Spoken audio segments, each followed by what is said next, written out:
We're here. Here we are. And it's another podcast episode. 44. Wow. 444. 44. Mm.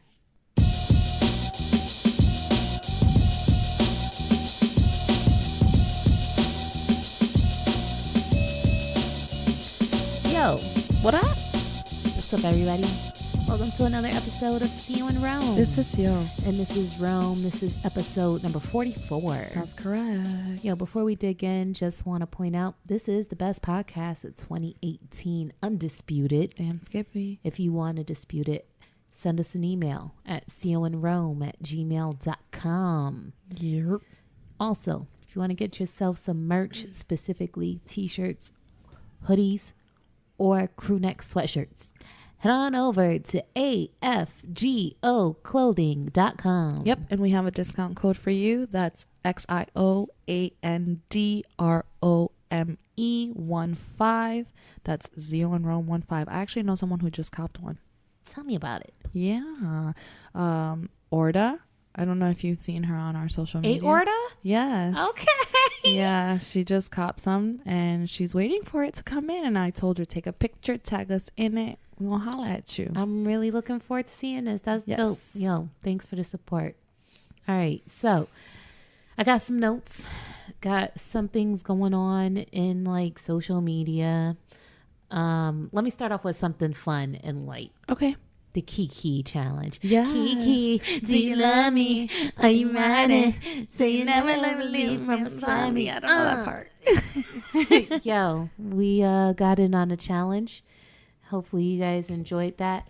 You know, looking back, I feel like I could have had a sexier approach to this. You were so gully with it. Dude, you threw your dog. That's everyone that was watching it that I was around was like, yo, why she throw her dog like that? Because I had to do it to the beat, man.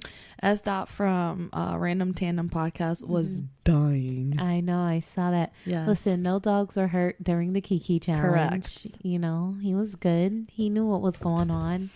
He's totally okay with this. It was great. Yo, I really, really enjoy this challenge. I like watching other people do it. It's just, and what I like about it is that there's really no right or wrong way to go about it. Yes. I'm loving Just it. doing your thing. You definitely was gully with it though. Yeah. Man, if I could go back, I'm like, yo, I want to do this a whole different way now. I want to be Really? You have a whole TLC, other approach my to it right crazy, now? sexy, cool. You know what Ah, I'm saying? Like, got it. but it's whatever. It worked though. The Lord know what he doing. You Yeah. try to break it down at the end with your little ass shaking. I seen that. Nah, that shit was tired, bro. That was tired. Yeah, that You shit try to was pull trash. it off though. You know, I couldn't give him the real booty shake because I didn't want my husband to be like, okay, Enough, Kiki. No, Kiki, we don't love you today. Okay, ma'am, enough. That's great. He probably would have been okay with it, but I was just being mindful, I suppose. Yo, you cool with me just running down my notes, or you like? Hey, Yeah, All right. I'll jump in when I feel like there's something of affiliation to what you're saying. All right. First thing, I really hate to bring this story up. I really hate to do it, man, Let's do it. because I look up to this person so much. I look up to him so much. Time out. Did I let my dog back in? So, CEO left her dog outside. Talking about dogs. This chick over here talking about me throwing my dog. She lets her dog out and forgets her dog outside. Yo, if PETA listens to this podcast, like, we all fucked up in the game. All right. So back to what I was saying. She's back, you guys. Charlemagne the God, man, these accusations. Oh, yes. 17-year-old accusations to be exact. Yeah. So I just have to report this in all fairness based off the way it's presented. But I do want to say that I am biased with the whole approach to this because I am such a fan. Yes, I agree to that. I hate to admit that I'm biased, but I am. I mean, I want to make excuses for this nigga, and that ain't even like me. Weren't they dismissed though? They were, but It's here's some still information, bro. okay. In 2015, as reported by thegrapevine.theroot.com. I don't know how credible this shit is, right? Mm-hmm. So they're like, in 2015, Charlemagne the God admitted to giving a woman Spanish fly and having sex with her while she's quote unquote not coherent, right? So this What's is, Spanish fly? I don't know, it's some drug shit you drop in a person's drink or something. It's not illegal. I don't know. Okay. I don't know. It's some shit that make a bitch not know what the fuck she doing, apparently. Apparently. So here's the thing. They're saying that the shit that happened with the girl and the 17-year-old accusations, that was dismissed. But homegirl that was involved in that shit brought up some shit that he said on the Brilliant Idiots podcast back in 2015. So basically, there's an update. You know how they put the update in front of the article? Right. I'm going to just read that first. It says Charlemagne's spokeswoman reached out again to clarify that the incident described in the 2015 podcast happened 20 years ago. He told the story then, but it should reflect that the incident that took place actually happened back in the 90s, 20 years ago. So basically, Andrew Scholes and Charlemagne the God was talking about rape culture, right? Mm-hmm. Now, Charlemagne went on to say that he gave a woman Spanish fly and was having sex with her while she was wasted. He also said at the time that the sex was consensual. He admits that the partner did not remember the encounter the following day and that she was not coherent at the time that they had sex. What the fuck? He also said that they were kind of, it's mentioned that they were kind of laughing during the episode when this happened. It happened in Myrtle Beach, South Carolina. I got this girl real drunk and we fucked was the way that he said it on the podcast. And then Scholes interjects saying, just that sentence sounds a little fishy. So I got her drunk. He's saying that sounds fishy. And then he's detailing how he went to the sex store to get Spanish fly and then put it into both of their drinks. But the reason why, but he says it was to get them freaky. Yes, not to because drug her. I just looked it up and it said that Spanish fly is actually a toxic preparation of dried bodies of Spanish fly beetles, formerly used in medicine as a counter irritant and sometimes taken as an aphrodisiac. Mm-hmm. So he said he was a freaky motherfucker. That's why he did it.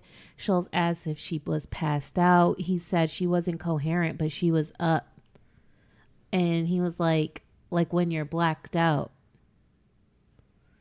So basically, what's going on here is there's a 17-year-old incident where he was accused of rape, but DNA evidence basically acquitted him of these charges, if that's the correct term. But he was found not guilty. Right. And now they're showing but still if he's talking about it, how was he not guilty pretty much, especially if he's aware that he was claiming she's like he may not be guilty, but he's still a rapist is basically what she's saying, even by some shit he said on a Brilliant Idiots podcast, right?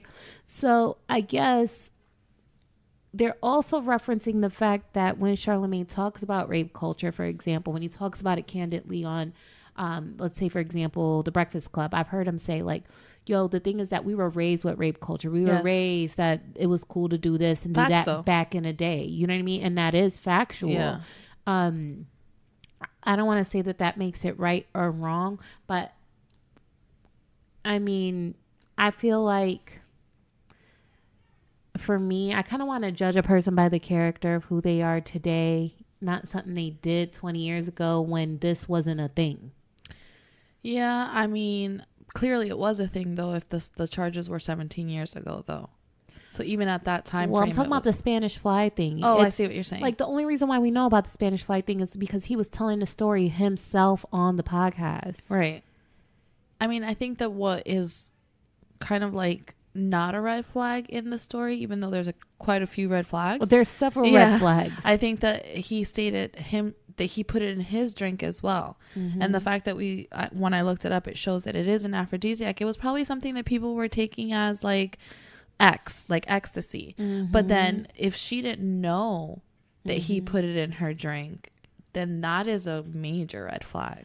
I just want to say that I for some reason have a feeling that the obviously the Spanish fly incident happened because it's by his own account of Right. the storytelling. Right. Okay. As for the other situation, I feel he was found not guilty, so I feel it's not even fair to even try to hold that against him. Yeah. And if they were both under this influence, who's to say whether or not at some point or another she did consent? Because let's be real right now.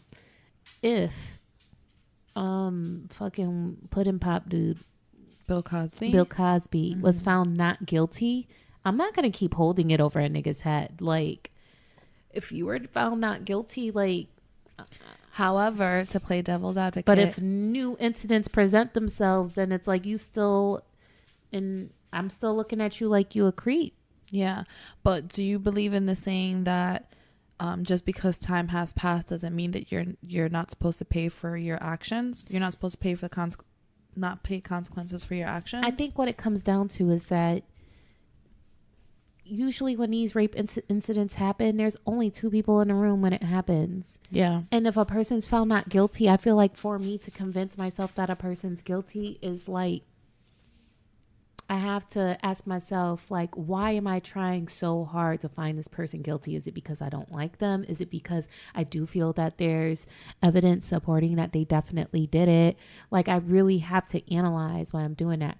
And what I want to say is that Charlamagne was found not guilty. And until I see something that's like, whoa, that's crazy, it's going to be very difficult for me to change the way I look at this nigga.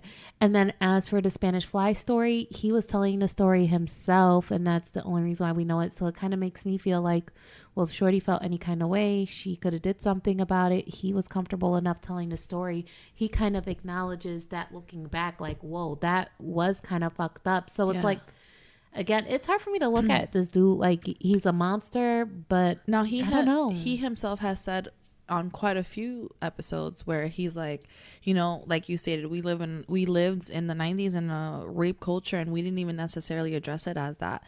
And he would joke around and he would say, I'm waiting for my allegations to come up. I can't wait for my allegations to come up. Y'all just wait. He spoke that shit into existence. Yeah, it's crazy. Like, what's dude with the moles all over his face? Morgan Freeman? Yeah. Some shit came up about him. I feel like people forgot about that already. Yeah, well, because this is the world that we live in. It's oh my God. So there's this new show on Netflix called Riding in Car with Comedians While Getting Coffee. And it's with Seinfeld. I think it's in the second season right Yeah. now. And do you remember the white guy that used to write with Dave Chappelle on the Chappelle Show? It was one of his homeboys who he ended up falling out with. I can't remember his name right now. Okay. But he was on there and he actually made the most interesting point. He said, if something ever was to come up about me in the media, and people want me to address it, you know how they're like, oh, why haven't you addressed it? Why haven't you addressed it? He says that he will respond by saying, talk to me in a month. If in a month you are still genuinely concerned on whether or not this actually took place, I will give you an answer. And if you have moved on to something else, then it wasn't that important for me to address in the first place. I like that. I was like, that is smart. I like that, especially if it's bullshit. Yeah, exactly. If it's bullshit, I respect that approach. That's what he said. And I was like, a lot of celebrities should probably take that approach. Yeah, I think that's smart. Yeah. I'll keep that in mind for when I'm fucking famous. Yeah, me too. And it's true because we live in the world where like things are constantly popping up. Even Wendy Williams says it. She's like, well, forget about this shit by tomorrow. Exactly. Or next 2 week weeks or from whatever. now, something else will be interesting. Look, here's the thing. When it comes to sexual abuse, I'm all about niggas getting the justice that they deserve. Word up. I ain't gonna make it my business to go out there and fight for other people. Like, I don't feel that I'm built for that. I don't feel like that's my duty. You know what I mean? You know, with the Charlamagne thing, or even Russell Simmons. Yes. I'm convinced he's a creep. Whatever happened to him? I'm convinced he's creepy. I've heard some firsthand accounts from some people that say like he's said some sexual things. Looking at some of the age differences between some of the women he's dated, like, I wouldn't put it past him that he might be like a little creepy sexually, like that creepy old dude. Yeah. But I'm just saying, like, I hear he's a recluse now. very possible. Very possible. I mean, my thing is that What I think is happening is that it's starting to become like people were calling out serious rape incidents, and now people are calling out um like male chauvinism, things that I feel are more in line with male chauvinism. Like you and I go into a business meeting and we sit down and be in like some like executive CEO be like, all right, maybe after this meeting one of you could sit on my face. Is it cute or not? See, that's the point. That's the point. It's like it's okay depending on the receiver of that statement. You get what I'm saying? Yeah. Now, if I walk into the meeting and you're like, maybe after this meeting, he'll sit on my face, and as I'm walking out, he grabs me and be like, get on his face. That's taking it to another level. Yeah, that's different. You know what I'm saying? So you complaining about someone telling you to sit on your face and someone actually putting their hands on you and forcing you to sit on your face, that's two totally different things. And I feel like we're Both getting a lot of inappropriate. report. Let's be 100. They're both inappropriate. They're both but inappropriate. Were there any laws broken? That's what it comes down to. Were there any laws broken? Well, sexual harassment would fall under that. Are there? But I'm just saying, I feel like rape is very different from both those two scenarios. Oh, 100%. And I feel like all these little creepy, inappropriate sexual harassment are type falling things under are that falling umbrella. under the rape umbrella. Yeah, I can see that. I think that's a big problem. Yeah, that's. I feel like the best way that I can say that makes sense to me and have it relate to something else is the sexual predators, sexual offenders thing. Mm-hmm. Like there's a lot of things that take place that people get this label when they shouldn't. Yeah. Like peeing in front of a public school. Technically, you're not a sexual predator. You just so happen to choose the wrong place to piss at. Yeah. I mean, I think it's all circumstantial. Because when I was on the pedal pub and the nigga was going to pull his dick out, you know what I mean? I feel like the intention, let's say he just so happened to pee, the intention was to expose himself. So if someone's like, oh, I'm just taking a piss out of school, but you know that their intention was to whip their dick out in front of a bunch of kids at the playground, that should be considered a sexual predator. Whereas if you're peeing in front of a school when it's outside of school hours and there was no one else out there, I feel that should be treated differently. Right, but that's not the case. The case is that you're still going to fall under the umbrella of sexual predator. Mm-hmm. And I feel like what you're saying that these things are falling under the rape umbrella. Yeah, it's kind of like, it's kind of how even perfect, bring it back around. It's kind of like Charlemagne says, everything's not this black and white. There is a gray area. Yeah. And I think that that's what we need to focus on is this, even if it's a small gray area, it needs to be stated that that is a gray area. On the Charlemagne thing, I just want to say that before I form a solid judgment and feeling about this, I need to wait for more facts to come out. Yeah. I need to wait for more facts. Because once I decide that I don't fuck with you anymore, it's very difficult for me to come back and say I fuck with you again. Yeah. You know what I'm saying? Yeah, you don't want to bite your words. Word. So, yeah, I'm on the sidelines, but I'm not hoping for any more bad news to come out because I genuinely look up to this nigga. Yeah, he's very, very smart, and he's on his business shit right now. I want to kind of support this guy until further notice. Put a pin in it. Put in a pin in it, my guy. Yo, did you see the video of the shaky ass dude at CVS calling the police on a woman trying to use a coupon? Oh, I didn't see the video, but I read the article. Oh my God. What's happening? Girl, you got to see the video. He was shaking so bad. Like scared. Like he was nervous because I think he knew he was going to be the next permit patty and shit. Like, so here's the gist of it, because I talk so much on the Charlemagne thing. I'm just going to summarize this. This lady received a product and I think she complained about the quality of the product. Mm-hmm. So what happened was CVS kind of sent her a manufacturer coupon, but on the manufacturer coupon, it had like CVS stamped on it, like this manufacturer coupon is good if you go back to CVS, whatever. Right. So it was a one-off situation. I've had coupons sent to me when I've complained about goods and services that they only send like when niggas complain. It's not some shit in a circular. Yeah, it's like a waiver of sorts. Yeah. Mm-hmm. So she went to take this and redeem this shit at CVS, right? And she was like, the manager, there's like a manager and an assistant manager. So the main manager was like, no, we've never seen this before. Is this fraudulent? They were like insinuating that it was fraud and that it wasn't a real coupon. So she started following the manager around the store because he was being very dismissive. And she's basically like, nah, nigga, you gonna let me use my coupon today. Right. She didn't say it like that, but Yeah, that's I what it know. was. So anyway, when she whipped out her phone to record him, that manager went to the back employees only area. So then assistant manager, the one that was making the call to 911, called the first time. Apparently the call ended. So I don't know if the police were like, get the fuck out of here. Yeah, seriously. But then the second time, he's like shaking and is like, yeah, she's wearing green. She's African American. Her name is, but he's answering their questions Yeah. about the incident. So when the cops showed up, she explained the situation, and then they were like, ma'am, we're going to have to ask you to leave the store. And she's like, why do I have to leave? Like, this is a public place. Like, I'm just trying to redeem my coupon. And she said it's because the gentlemen, like the managers, they represent, like, they're agents of CVS. So even if it's not within a CVS policy, like them asking you to leave is on the behalf of CVS, like you have to leave or whatever.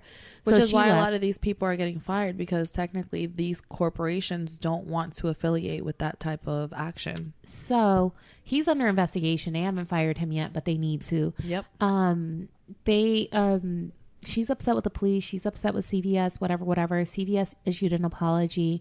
As for the guy himself, apparently he's a gay Republican, which is neither here nor there, but he kind of like was involved with the Trump campaign in some way, shape, or form. And he was actually accused of falsifying ballots during the Trump election or some shit like that.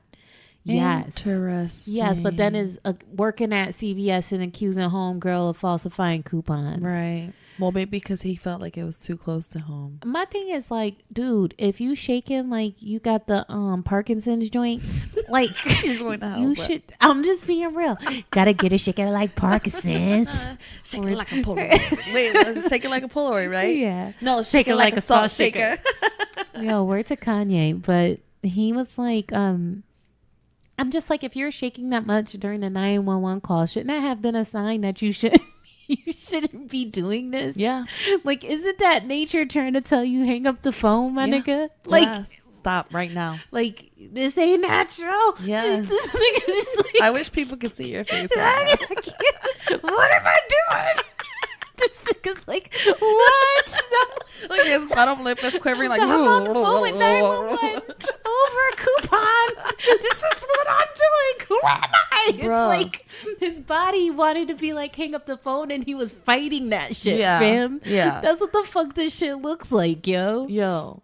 Unbelievable. I don't know. Like, to piggyback off of that really quick, I feel like did you see the one where the guy at the pool was saying that the black lady with her black son wasn't a resident to the complex? And prove that you live and here? to prove, first of all, I thought that cop was out of control for even making her give him her pool card to swipe it. I know it was to shut up the guy that was accusing her of not being a resident, but then he went a step further and said that he wanted her to show her ID to make sure that it matched the address on the pool card. I heard the right? dude that started this got fired from his job. But this is why I wanted to piggyback off that. Not only that, but I also recently saw another one in New York where this lady was calling the police as well on a Chinese little Yes. lady that was doing thing. They were like, oh, let's make her go viral as well. Another permit patty. And she was like, hi everybody. At first she thought it was funny. Then when it started to get really serious, you see her walking off. I want to take a moment right now to say, all of these permit patty videos, all of these people that are calling 911 on all of these people that are just trying to make a living out here. I want to give props to social media. I do. Because let me tell you, social media, as annoying and as much of a hindrance as it can be to us people, do not underestimate what social media can find out about a bitch. Because within minutes, we knew people's names, we knew where they worked, and we knew that they were getting fired in a matter of seconds or Yes. time, however time it was. The pool guy, I think he worked for Sodexo. Sodexo fired him, didn't want anything to do with him anymore. And Sodexo is like, Isn't it a gas? No. It's I thought he worked catering for- companies that work inside of corporations like hospitals, so the cafeterias for hospital, that like things like that. The lady from New China? York, from the China from New York City, yo, she worked at some medicinal herbal cannabis thing too. Dude, here's my thing. I'm starting to think that there's a fucking competition of white people, like who could be the pettiest patty. Yo, Because I'm like, how are they not learning? clearly there's a disconnect. Dude, I think social media is you wanna y'all gotta be careful out here. but here's the thing that's crazy to me.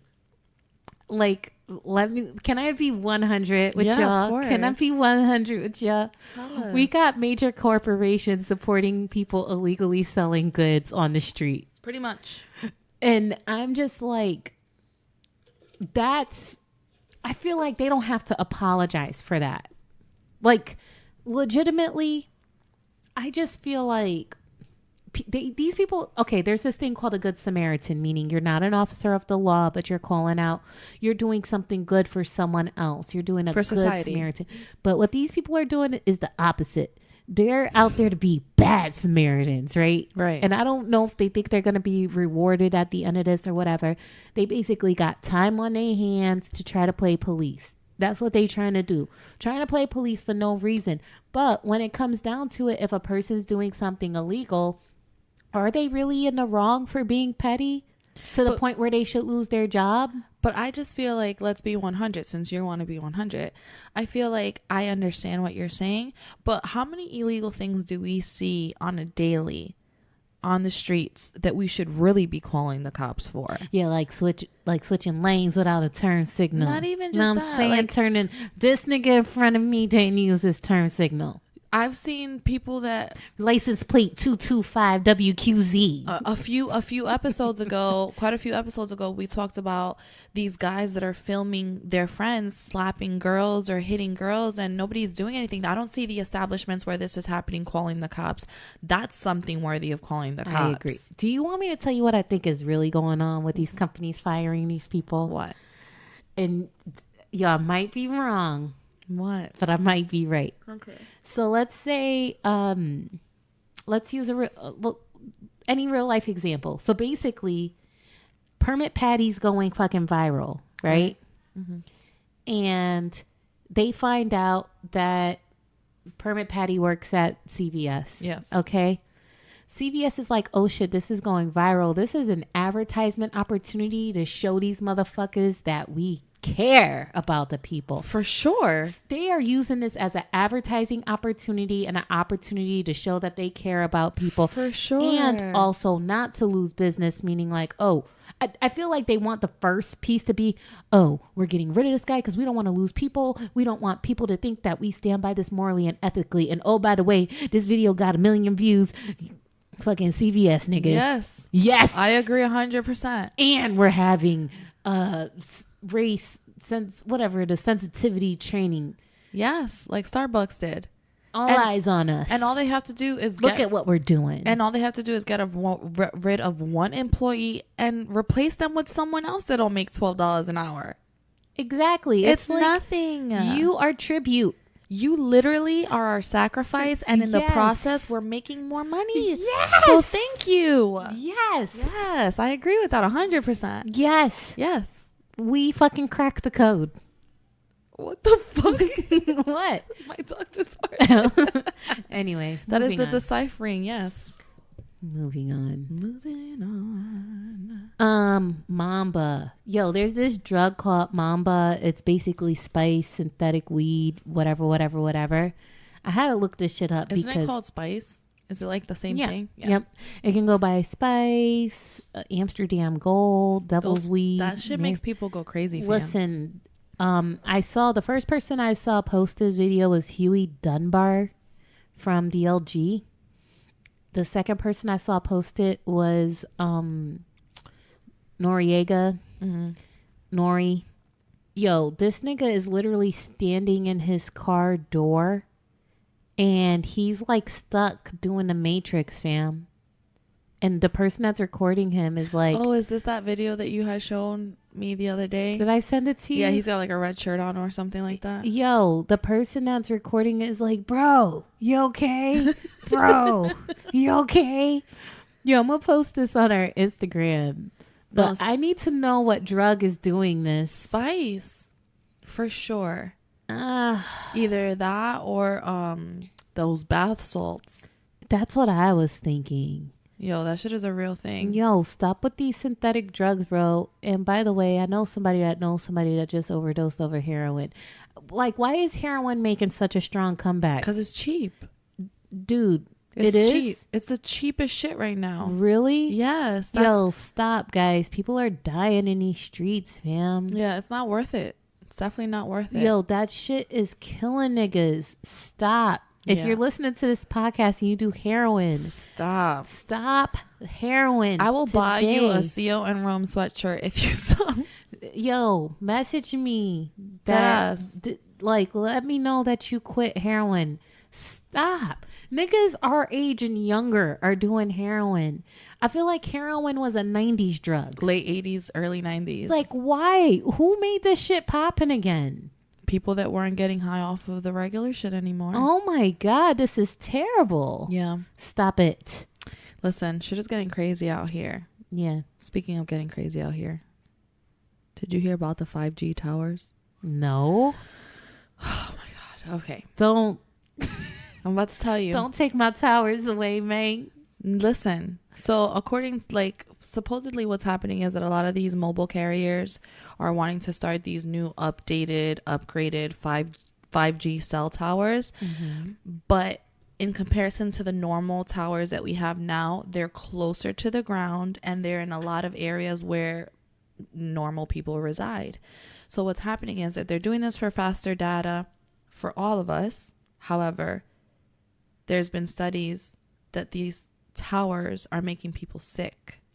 Oh, Jesus. So there was this lady that they had installed a 5G cell tower right above her building in New York. However, it was literally right above her specific apartment. And for weeks and weeks and weeks, her and her daughter were just not feeling well at all.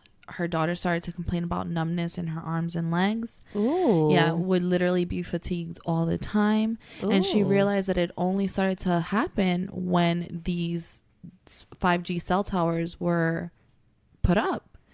Then I started doing all of this research on it. And girl, I had to stop because I was getting so mind fucked that I started to scare myself. Because it wasn't only like people are getting sick and this can be caused by it and all of these diseases and so on and so forth. But then they were saying if the government got together and blew up all of these 5G new cell towers because they're so close, they can wipe out cities at a time. Nah, I decline and deny. I swear to every you permit have to read that it. is involved. So people are saying vote against it, vote against it, vote against it. And my point, my thought process is, even if it was to not be true, I don't want to take that chance. Can I be honest with you? Yes. I'd rather have a life without cell phones. Me too. Than to have that. And that's saying a lot. Rome, they were literally around, you know how as close as the street lamp lights are, around there, not high up in the sky,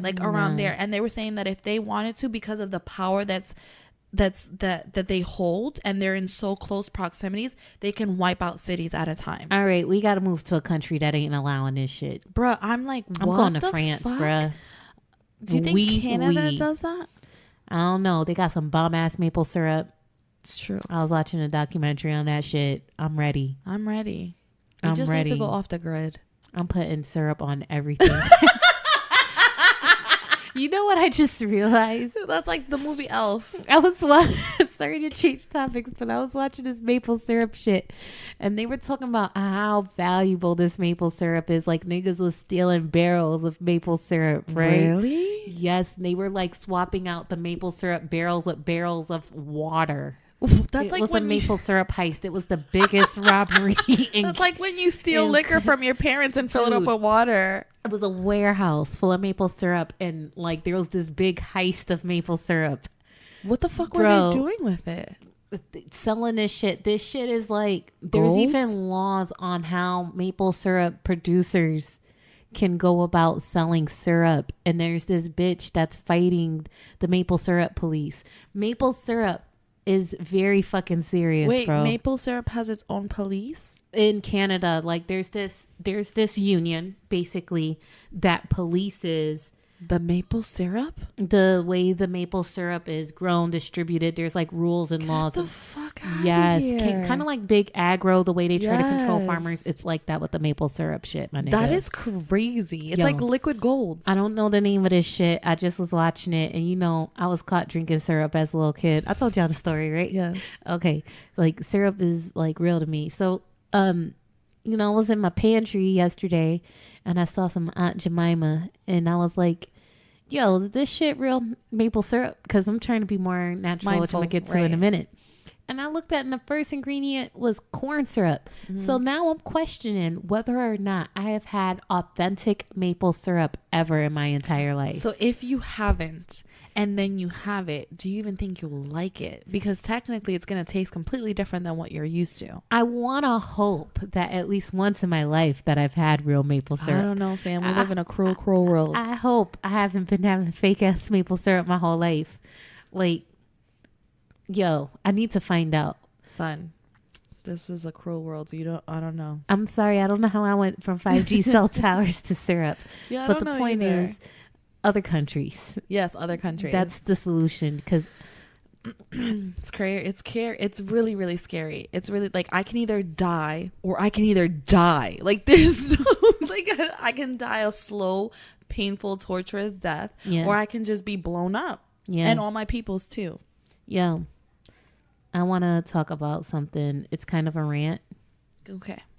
And shout out to my pops, man, because we both been vibing the past few days over this shit. You know what I'm saying? So, you know, for those of you who don't know or haven't been listening for a while, I've been dealing with some health issues. Mainly, I'm living with an incurable chronic disease called multiple sclerosis. It's fucking awesome. You just are not in control of your fucking nervous system, and you got lesions in your brain and all kinds of shit. The shit's whack. You know what I'm saying? So I manage, you know, and the summer is very scary for me because I don't know if like I'm going to have a relapse or anything like that. Something about my body gets more inflamed with it, and the disease just fucking fucks my shit up. Anyway. So my goal has been to stay out of the hospital this summer. So lately, I've been feeling this really weird fucking feeling. I've been feeling like this burn on the back of my arm. I kind of talked about it on last episode. Yeah. And then like my whole right titty is numb, fam. Like, and I got big ass tits, you know, pause, but they big as fuck, and the whole shit's numb. So that means something. Yes. And then I had a really bad pain in my arm on 4th of July. It was like so painful. Like, oh my God, I was rocking back and forth in the car. Like, I asked Jonathan, I'm like, yo, I gotta go to the ER. I don't know, like something's wrong here. I get to the ER. They don't even like look physically at my body. They give me pain pills. They took an x-ray, and then I don't know, I started feeling better just out of nowhere. They was like, yo, boom, take these painkillers just in case the shit try to make a comeback. You good. They gave me a prescription for naproxen, which is basically really strong Tylenol. I was like, fuck that shit. They only give me 4 pills. Who gives a fuck? I'm out of here. So I'm like, I'll just pop some extra Tylenols. Fuck this script. So I'm like, yo, this shit needs to go away. I don't know what to do. But one of the nurses in the ER said, make sure you follow up with a follow-up doctor. Make sure you follow up with your primary care so they can get the labs. And when she said that, I'm like, well, bitch, like, What are you telling me? I felt like she was trying to underline tell me something, right? So I'm like, yo, let me check this shit out. So first of all, shout out to my neurologist. Like she cool or whatever, but I fucking hate that you can be feeling like your arm's gonna fall off, but I can't get in to see a neurologist for another month. Yeah, well, that's how it is with specialists. I'm done. We need more specialists. Do you think that they really be that packed, or do They you gotta think be. They gotta be. You know what my issue is with specialists? They be working out of more than one office. Yeah, that's true. That's So it's probably like you why. being greedy. You spending 2 days in Pinellas County, 2 days in Yeah. like the OBGYN that I was going to when I went through the whole ectopic thing, don't get me wrong, that OB, she worked out of more than one office within that collective group. So some days she would be in Brandon, some days she would be in Tampa. But on the days that she wasn't in Tampa, because my shit was time sensitive, they're like, yo, this little baby gonna explode your fucking fallopian tubes, bitch. Rome. I'm just saying that was the situation. They like, we need to see you every fucking other day to monitor this shit. Yeah. If she wasn't in that office, she had another specialist that was there that could see me. Yeah. So that's the thing I hate. Like, no, I don't want to wait a month to see a fucking neurologist. I don't. But that's a whole nother fucking topic. I go to the PCP. I'm kind of mad because they put me with the physician's assistant instead of my fucking doctor. And I hate how they be sneaky and I don't find out until I'm there. Right. But in this case, I'm actually glad it played out that way because my primary care physician be a little goofy sometimes. I don't feel like dealing with that nigga. Like, I'm not here to joke. My arm and my boob hurts, okay? This nigga, the PA, he got no emotions.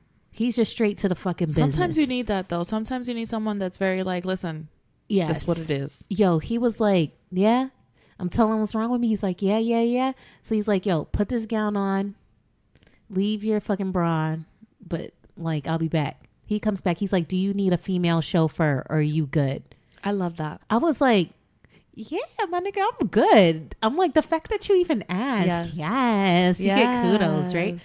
I'm like, yo, this nigga try some shit. I'm gonna just punch him in the face. So it's whatever. Yeah, exactly. These walls thin as fuck. Niggas gonna hear me. That's you know what's what I'm saying? Props to him. So he comes over and he looks and he's like, yo, he's like, I kind of feel like you might be having a MS exacerbation.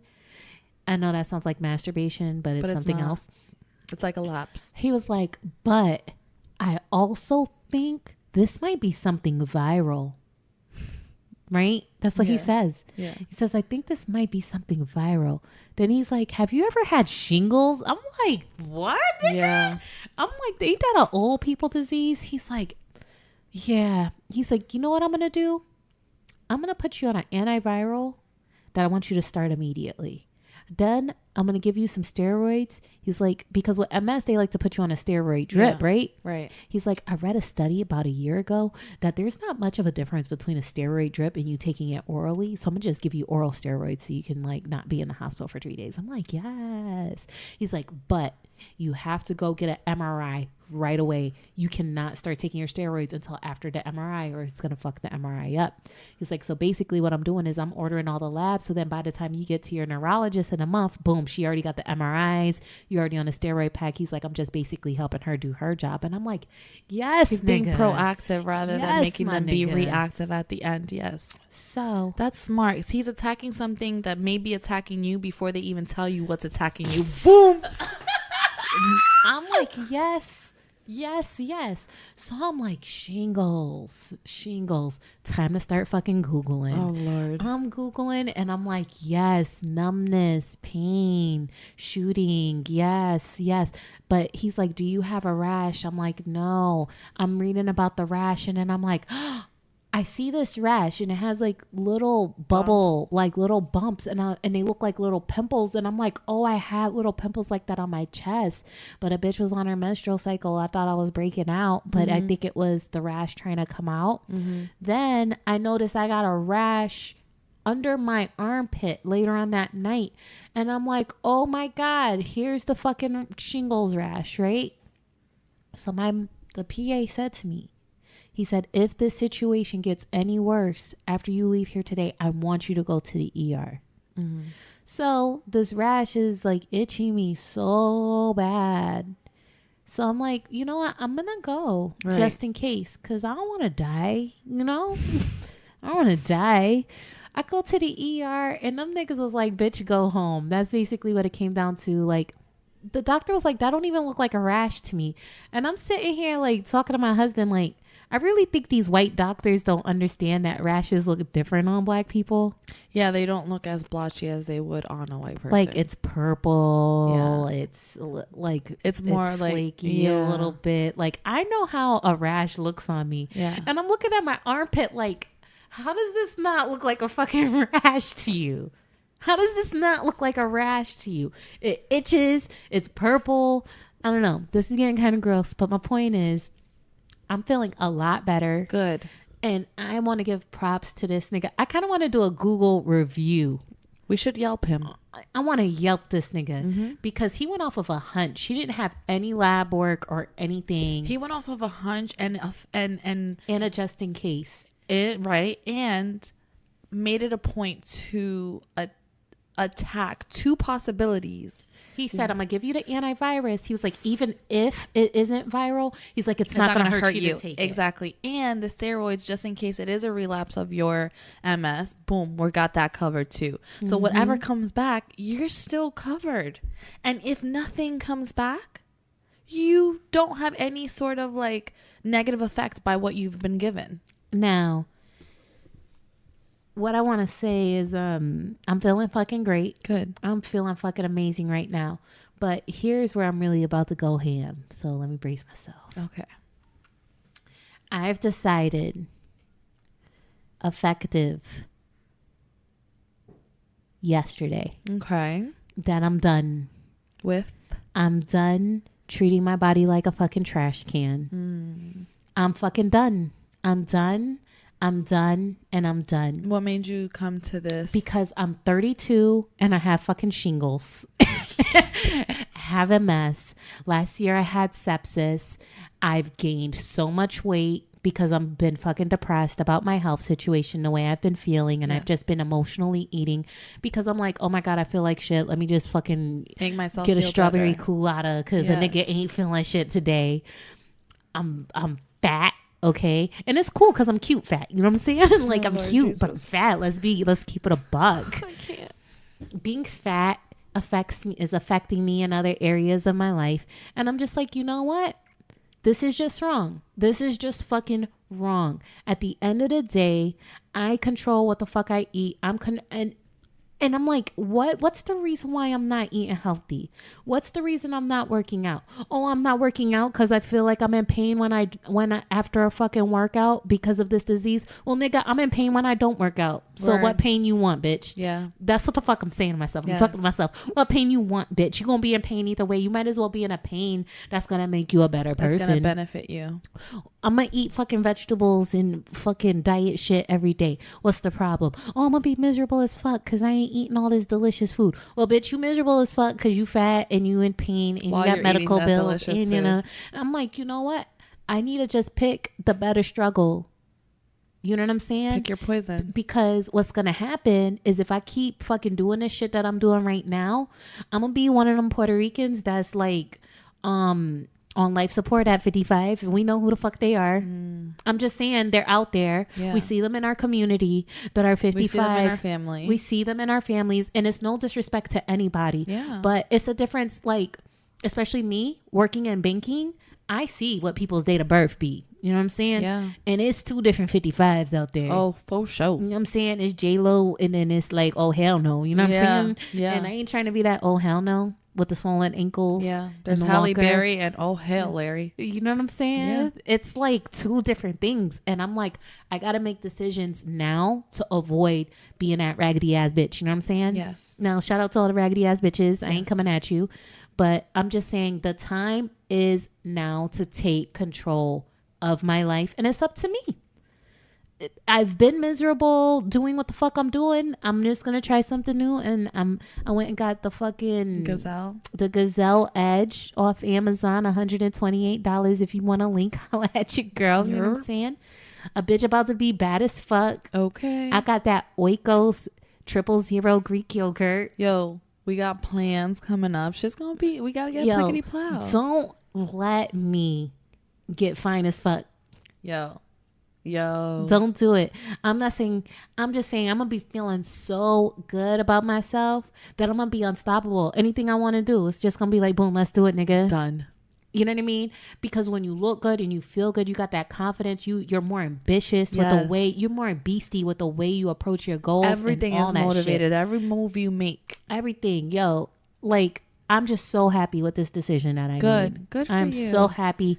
I'm done. I'm fucking done. I'm fucking done. Good. That's it. That's it. Yo, you so serious right now. I'm so fucking. I don't know if it's the steroids, nigga, but I'm on it. You look like the nigga from CBS. I'm about to play baseball and just fuck up the game. You know what I'm saying? Home runs all day. Okay. And shout out to my pops. You know, like he's very frustrated with his health situation. You know, my dad's only in his early 50s. Yeah. You know, and he's just not just frustrated circumstantially, but he kind of feels like certain odds are stacked up against him. He feel like he might be dealing with some naysayers. He's upset that of the lack of convenience, the lack of support from like doctors that want to just keep him on these drugs. And he's like, fuck that. My dad is on some shit right now where he's fucking done too. So we're both texting each other and we're like, done together. We're done together. We like, fuck these niggas. Let's be better. Yes. And on a spiritual level. Okay. Because I always got to take it there. You know, I started reading my Bible again and shit. And I'm like, yo, like, what the fuck, man? Seriously? That's what you said when you finished reading the Bible? Fuck? I'm like, God made all this amazing food that grows from the earth. And niggas is out here eating hot Cheetos. Like, GMOs. That's the devil, fam. Yeah. It's got flame. I didn't plan this. That's why I'm laughing. Oh my god! It just came out. You're so stupid. It's got flames, really? It's got flames on the bag. This is how comedians write their shit. This bitch is crying, bro. Those are holy tears. Because it's funny as fuck. I wish I knew I was going to say this. So I could deliver it without laughing. You'd be better prepared. Yo. Crack myself up. Oh, man. Yo, it's fucking flames on the bag. Like, obviously. Yeah, we know what that means. The devil created this shit. Oh, Lord. You know what I'm saying? So I'm like, yo, I'm looking up foods that boost the immune system. You know what I'm saying? Foods that are actually going to give me some sort of nutritional benefit to kind of help me optimize my health. And if I go to eat a meal and I'm like, this has absolutely no nutritional value, like I'm really trying to think twice. Yeah. Now I'm only on day 2, but Keep moving. it's a commitment I have to make to myself. In fact, you know, I might buy myself a little piece of jewelry to like symbolize this new commitment. That's what I'm going to do. I'm going to go home. I'm going to go online. I'm going to buy myself a ring. A ring? Yeah, I'm going to buy myself a ring. It's a commitment ring to the new me. A promise ring, kind of? It's a promise ring to self. Can't wait to show it to you guys. Yep. I can't wait to see that. Yep. It's going down. Getting a little bit more serious. I am dead ass serious. Getting even more serious. I don't know. You've heard about dead ass serious. Oh my god. Okay, sorry. Have you seen? I know you've heard on the news of all these immigrant children being separated from their parents now for months and months on end, right?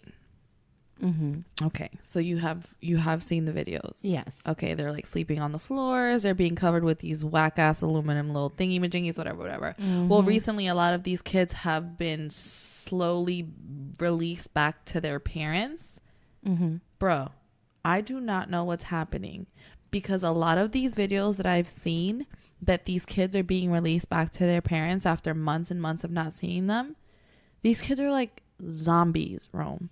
Like, they look like zombies. Like, they're not even hugging their parents. There was one little boy that was probably like 5 or 6, and they were releasing him back to his dad. His dad came with like balloons and stuff and was crying and was hugging him. The kid wasn't even hugging him back. He had a black eye, scratches all over his body, and he had a cold. And he was just standing there letting his dad hug him. He was like looking so confused. Like, it almost makes you wonder, how are these guards... What's going on in there? How are these guards dealing with all of these children? They're probably crying for their parents. They're probably arguing amongst each other. Giving these kids some type of drugs. I don't know what they're doing. I don't know if the kids are fighting amongst each other. I don't know if some guards can't deal with the way that they're behaving. And they're putting some shit in their food. Listen, I don't know enough about this shit.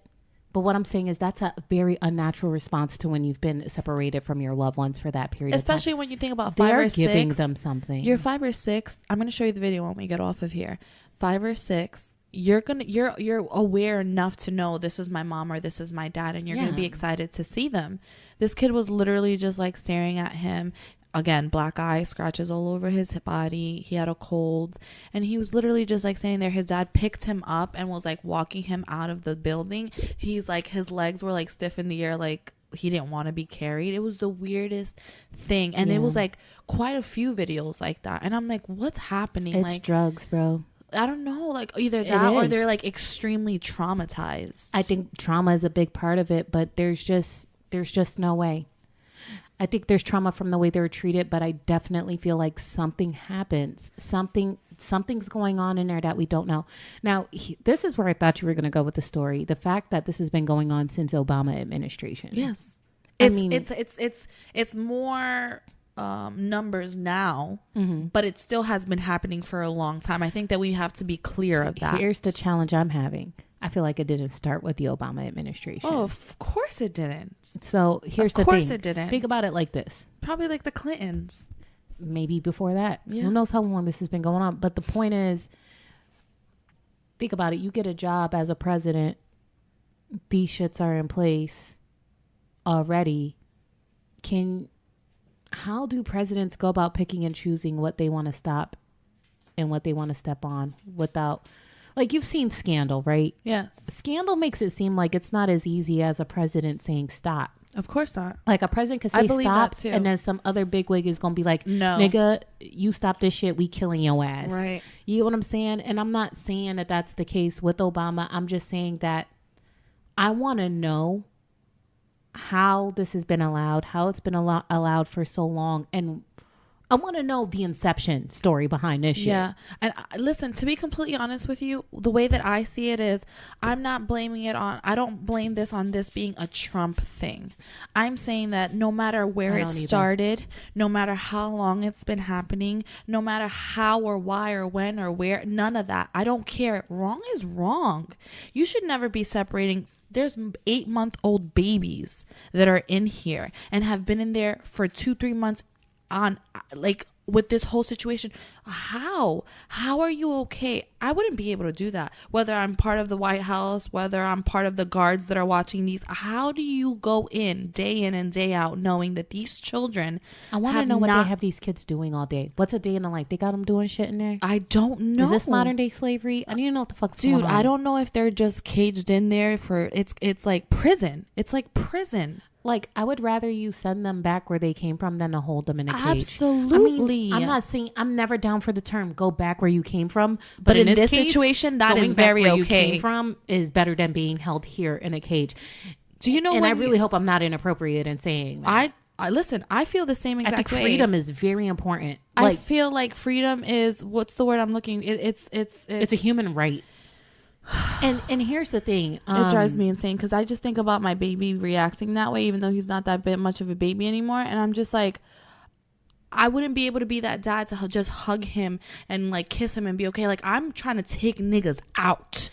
Here's another thing that's completely scary about this. If it weren't for social media, how much longer would we have gone without knowing about this? Because social media has been around, and we're just now like we're really now putting eyes on this. Now Rook, he's pointed out some article that shows an article from like long time ago that someone did try to highlight this, but we didn't pay much attention to it at the time. Right. You know, I mean, my thing is, like, if it weren't for social media, like I said, we wouldn't know about this shit at all. And it makes me think about what else is going on out there that we have no idea of. And like I said, I'm going to reiterate it again. I'm not saying that this is a, you know, this presidency, this campaign, this administration that is doing this. I just feel that I don't care. I don't care where it's coming from. I don't care who started it. This is wrong. This is wrong. These kids do not need to be going through this at all. I just feel like what is scary in this specific time frame is that the numbers of these kids that are being held are massive. I just want to understand the purpose behind it. I mean, not that it's ever going to make this okay. Like, what is an 8-month-old baby gonna do to the what is the 8-month-old baby gonna be doing to the United States of America that needs to be held inside of this cage and not released to their parents? What is this 8-month? Does he have a bomb in his diaper? I don't know, fam. I don't understand the thought. I wish I could understand the thought process Maybe behind it. we need to research this some more. This is crazy. I'm not saying research is going to make it right. I don't get it. I don't get it at all. That's what it makes me so, like, I really don't get this. It's bad. But I'm going to show you the video and you're really not going to get it.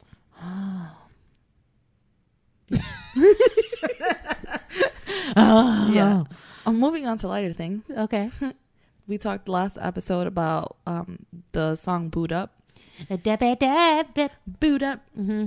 Well, you know how everybody's remixing. T-Pain remix it. We gave props to him and being underrated. Mm-hmm. Dude, this song is like really, really, really I saw people dancing to it at a wedding. Bro, it's everywhere. Do you know who just finished remixing it?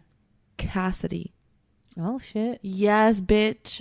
I was like, what was the last song that you remember that all celebrities and artists wanted to remix?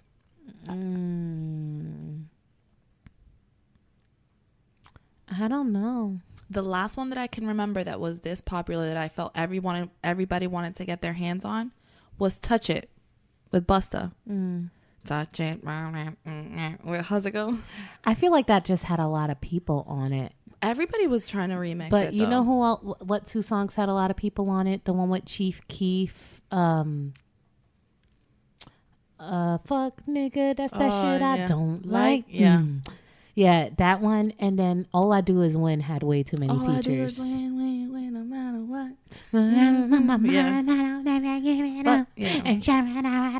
Yeah.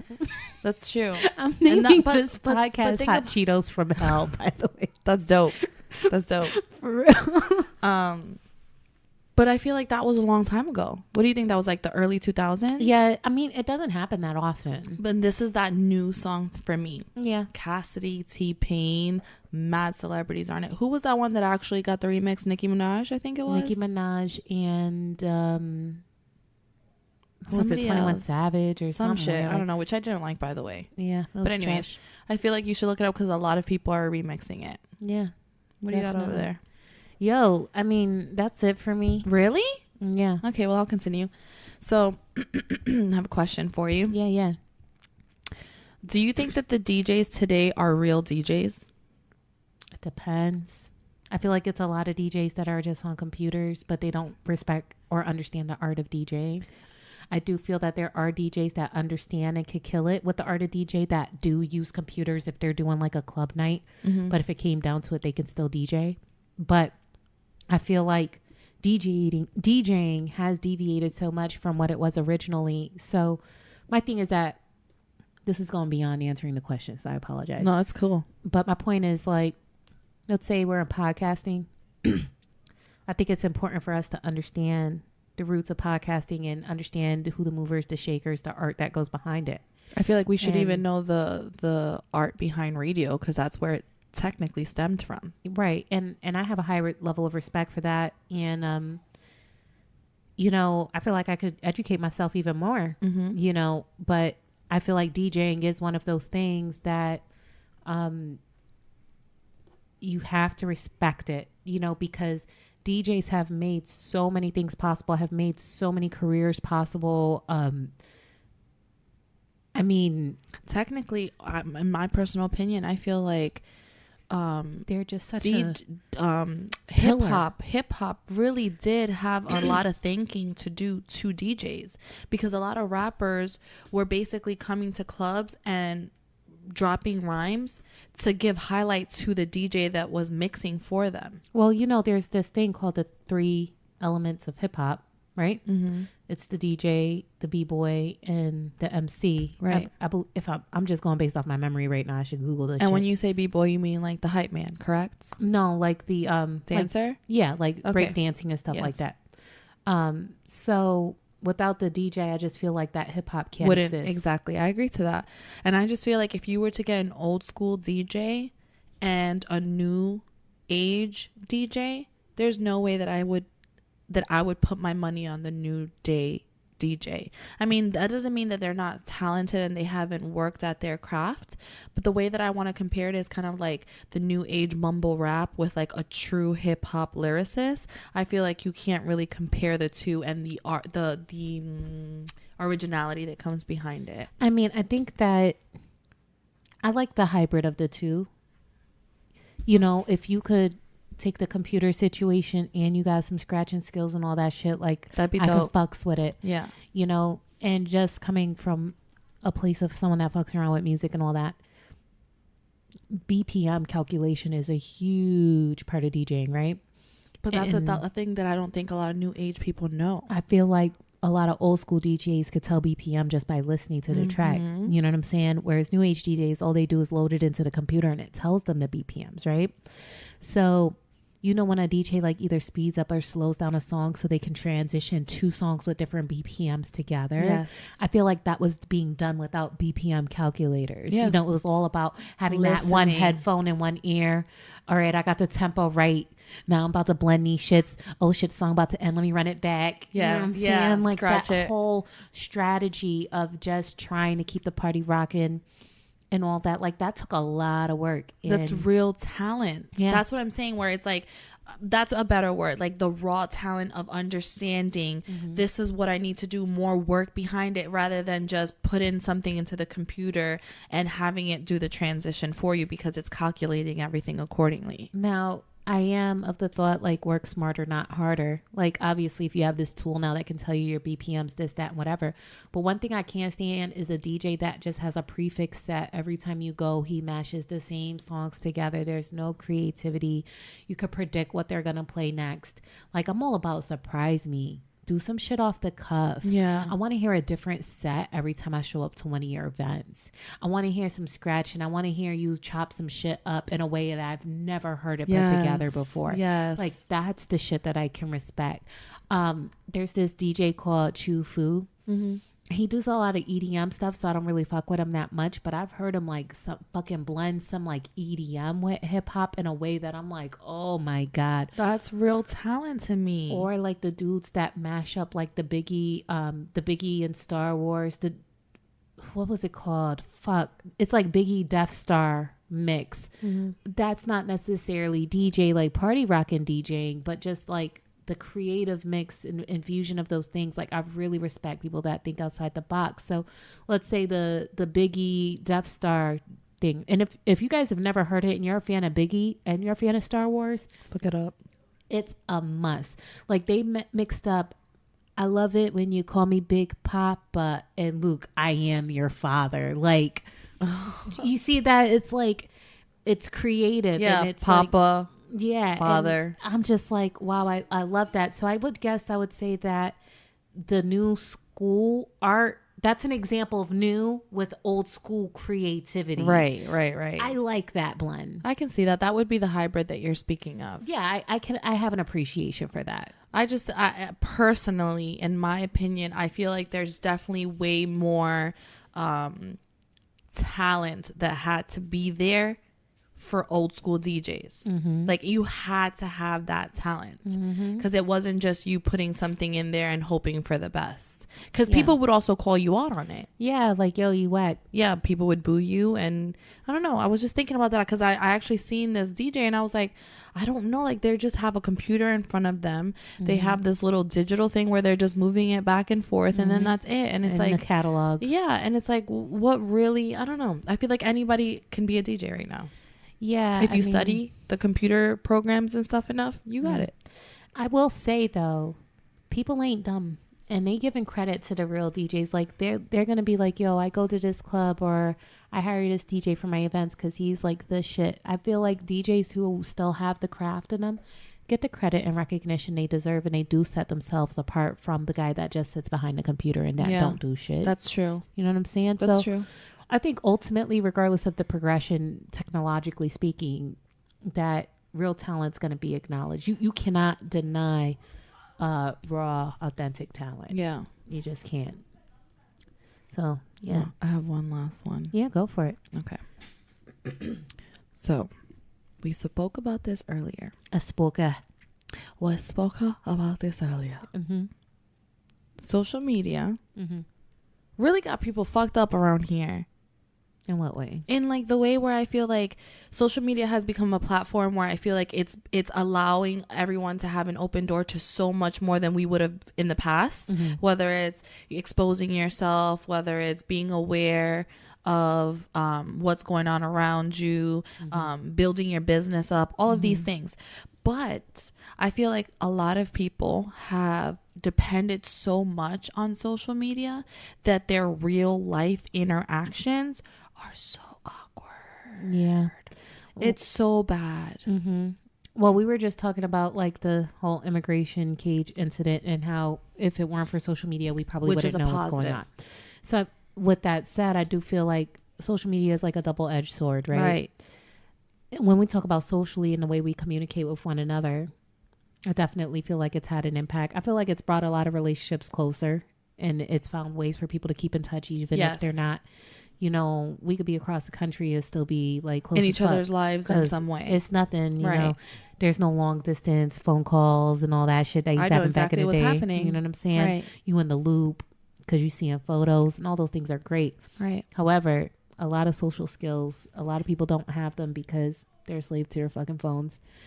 Another thing, you know, I just think about like, yo, are kids learning cursive in school anymore? They're not. Is that, like, I know people are like, what's the point of cursive? But again, it's the craft, right? It's like, this is a real thing. Like, cursive is a real fucking thing. Nobody about writes to be anymore. It's going to be treated like a dead language. It is. Nobody writes anymore. When was the last time you grabbed a pen and wrote a letter? I write notes all the time because I feel like thought to paper for me sticks better than typing. Visually you see it and you write it out and it sticks better, and I agree to that. It sticks so much better and then it's prettier. But our kids though, yo, one of these days I'm gonna be old as fuck and I'm gonna put down some cursive for my grandkids and they gonna be like, yo, what the fuck is that? I'm gonna be that grandma nigga. They're gonna be like, it's Sanskrit. Yo, they gonna think I'm that nigga, dude. But it makes people, it has definitely made people weird. Like, I feel like the interactions aren't normal anymore. Like, there's always a little bit of awkwardness. And listen, I know even when I can say that we are probably one of the last generations to be able to say that we can interact with people that way. But people just slide in DMs now and they shoot their shot and then that's it. And whether it works out or doesn't work out, let's say it works out, right? Then you are in this person's physical space, you know, and now you're interacting with this person on a one-on-one level. People don't know how to act when it comes to that. They're awkward. They're fumbling. They don't necessarily have. What happened to like going up to a girl and being like, "Hey, shorty, you think I could call you sometime?" That's cute. Here's the thing, though. I feel like let's pretend social media doesn't exist. So let's go back. Okay. Woodstock days, whatever. You know what I'm saying? Woodstock days, nigga, however please. far back you want to go. Okay. Did socially awkward people exist during a specific time and space before social media was a thing? Absolutely. Of course. I just feel like social media is kind of like a way to document your awkwardness. So it's like if you're awkward face to face, you probably are awkward as fuck when you're messaging someone. But some people could be awkward face to face, but more comfortable when they're like IMing you or DMing you. So I feel like the people that are awkward, whether it's online or offline, it's just basically who they are. Yeah, it's just basically it's just documenting itself. Now, I do feel like in a society where people are being raised off of computers and social media, they're not getting enough of that exposure. Because we're talking about people our age. Yes. Let's be real, right? Yes. We weren't necessarily raised. We weren't keyboard kids. Like, I was playing outside. I was playing outside too, but I was definitely also the little girl that had gone into chat rooms. Yeah, but I was already a teenager by that point. I was like 13, 14. Yeah. You get what I'm saying? Yeah. But we're in a society now where kids are 3 years old using an iPad. That's true. You know what I'm saying? Yes. Like, so I'm thinking about them. They're more likely going to be the society that are going to have difficult with face-to-face and social interactions because the majority of their interactions are probably happening on the internet, typing, not face-to-face.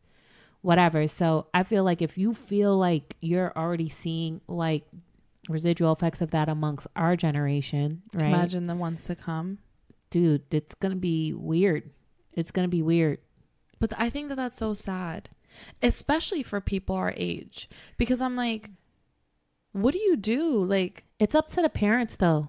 It's up to the parents, because I think that the difference between the zombie keyboard kid and the kid that can go up to you and have an actual thorough conversation. you don't think like he would succeed more in life? Oh, absolutely. But it depends. It depends on the job. Yes. Someone can become an ethical hacker and be the shit, and all the nigga did was spend his whole life on computers. It depends. That's true. You know what I'm saying? It's all circumstantial. But my thing is, like, the difference is going to be when we sit down at this dinner table, there's no cell phones. You get what I'm saying? Yeah. Like, we're going to talk for an hour a day. I expect you to read a fucking book and not on Audible, like a fucking paper book or whatever.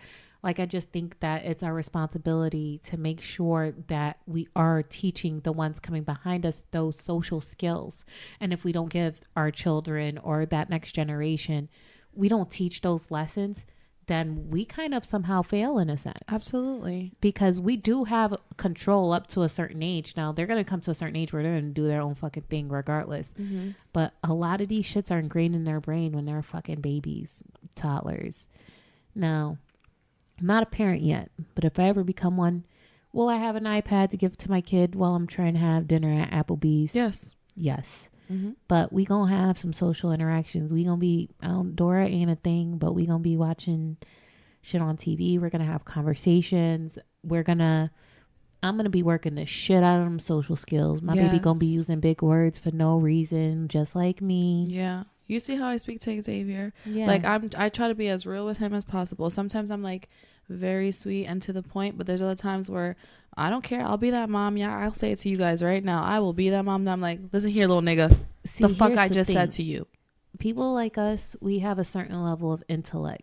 And I feel that if we were to raise our kids to be dumb, that we would feel like it would be a poor reflection of us. 100%. But the problem is that even with generations before us, when the parents are dumb and they can't pass, like, they don't even have pride for being an intellectual themselves. So there's not an existence. There's not a presence of them being prideful about what people are going to think of their kids. Like, my kid's going to be dumb. That's going to be a poor reflection on me. Well, they're not even applying it for themselves. Correct. So I just kind of feel like it's marginalized. You know what I'm saying? And that margin's going to grow significantly, you know, because now you're going to have intellectual parents that aren't putting the time to make sure that they have intellectual kids. I agree to that. You get what I'm saying? Yes. And they don't even realize it. And the reflection of being a poor parent will definitely be there in that specific situation. Yeah. In comparison to where it would have been with prior generations that weren't necessarily intellects like us. Yeah. So, I mean,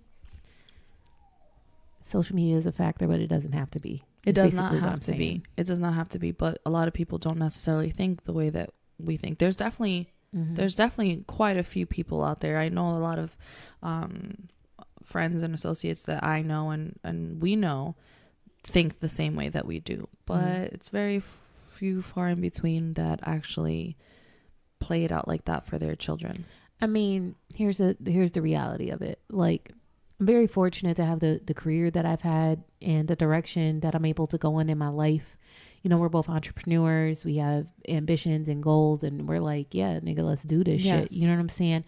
And I think it's that regardless whether or not we have the college education, we have a certain level of intellect that we're aware, like, yo, this shit out here, I can do it. All I have to do is like kind of put these skills together and be ambitious, this, that, and whatever. And just like people out there that aren't smart at all, they're kind of just zombies. Like, oh, I have to get a job. Oh, I have to work as a Publix cashier for 10 years so I can be rewarded as employee of the year. And I get awarded because, oh, I've been with the company so long. And then just that frame of thinking, like, that shit's taught.